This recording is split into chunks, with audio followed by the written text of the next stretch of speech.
Wow, you try to find Gnostic symbols and they're nowhere to be found. There's a snake on a cross, which is just from the Old Testament. And then they have Asclepius, two snakes on a pole. And then they have pentagrams, which are definitely not Gnostic. Stained glass windows. And then they have a crescent moon with a five-pointed star, which is Islam. Star of David, a yin-yang, cross, the Om symbol, Zoroastrian symbol,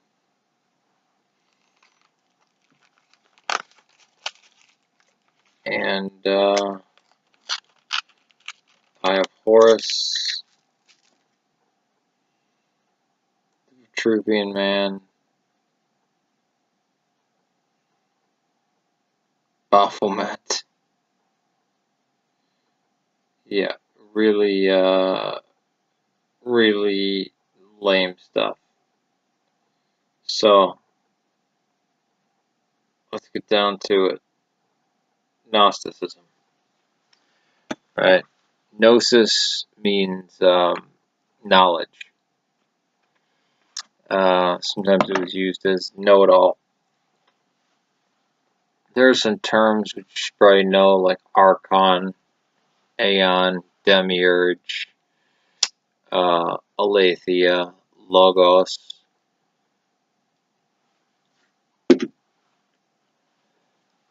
But seeing how I already went over those, and that I'll probably make another video completing this. I just want to get the overview done first. Okay? Gnosticism. So the Gnostics were a group of celibate men that lived in the desert. Usually. This is why monasticism and monasteries were so suspect when they first started a few hundred years after the beginning of Christianity. Only a select few slash initiates into Gnosticism would be saved. The rest of the world were slash are spiritually inferior and slaves to the demiurge. The demiurge is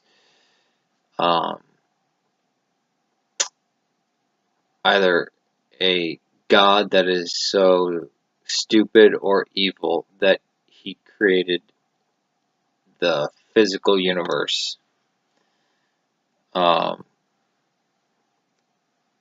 Some say he was one of the last emanations to be created, so that he's so stupid that he actually thought he was God. Others claim that he was just so evil that he created the physical realm, which caused souls to be trapped in flesh bodies which rot.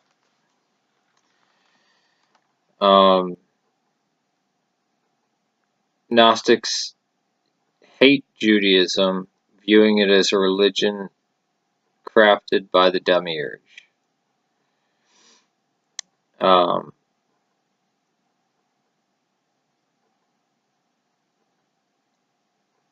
The demiurge was or is an evil god responsible for creating the physical world. The true God is pure spirit. Now, things like sex, childbirth, pleasure, procreation, and women are strictly forbidden. There is a part in the Sayings Gospel of Thomas which the apostles are saying, but Mary Magdalene's a woman, she can't be let in, and Christ turns to Mary Magdalene and says, don't worry, I will turn her into a male.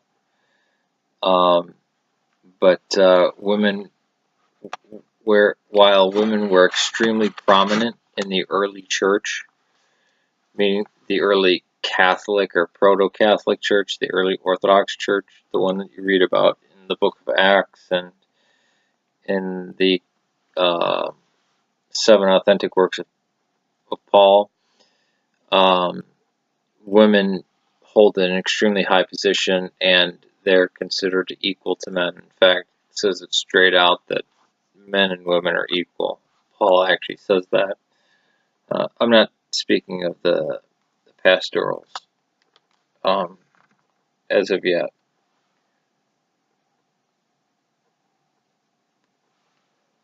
Because that might be Paul in a later generation, or it might not be. The pastorals might not have been written by Paul at all. I'm going to flip over to this book here because it has better handwriting than mine. The Gnostics thought Jesus did not have human nature. For human nature, being materially bound, is naturally evil. Instead, he was a good divine being whose purpose as a Gnostic redeemer was to bring secret knowledge, Gnosis, and to make it known to men. They believed Jesus came as the representative of the Supreme Being. Jesus did not inhabit a human body, nor did he die on the cross. Instead, the spirit of the divine being was present in Jesus temporarily. Now this mix mashes some of the stuff because some of the Gnostics believe that Jesus had a flesh body, but not the Christ. This is why Nestorianism was seen as quasi-Gnostic, because you had Jesus the man and Christ the deity, and that when Jesus was baptized, the Logos, the second person of the Trinity, entered into the man Jesus. And right before his passion and crucifixion, death, the Christ left the man Jesus. But many Gnostics didn't believe that the Christ had a flesh body at all. He just appeared to be a man. So there was no actual human Jesus.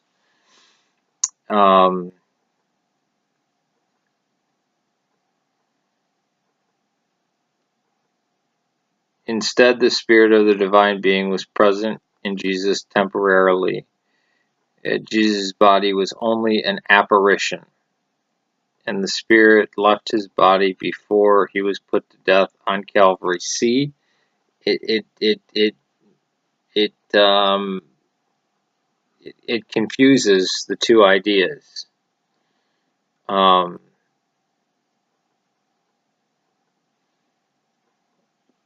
says temporarily, but then it says Jesus' body was only an apparition. Well, which one was it?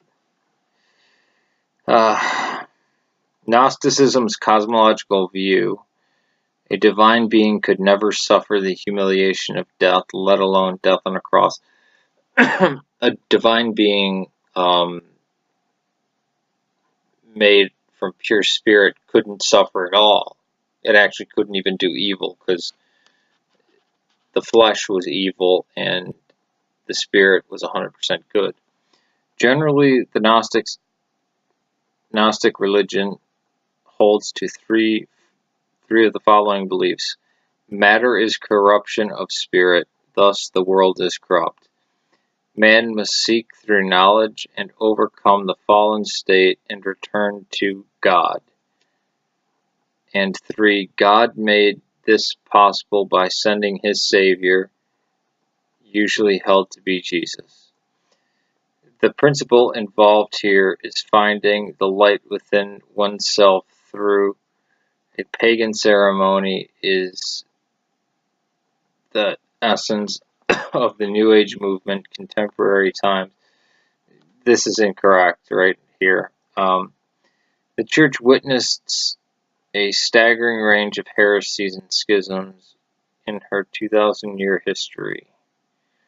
Many false teachers appeared in the medieval period during the Reformation, even in the contemporary world,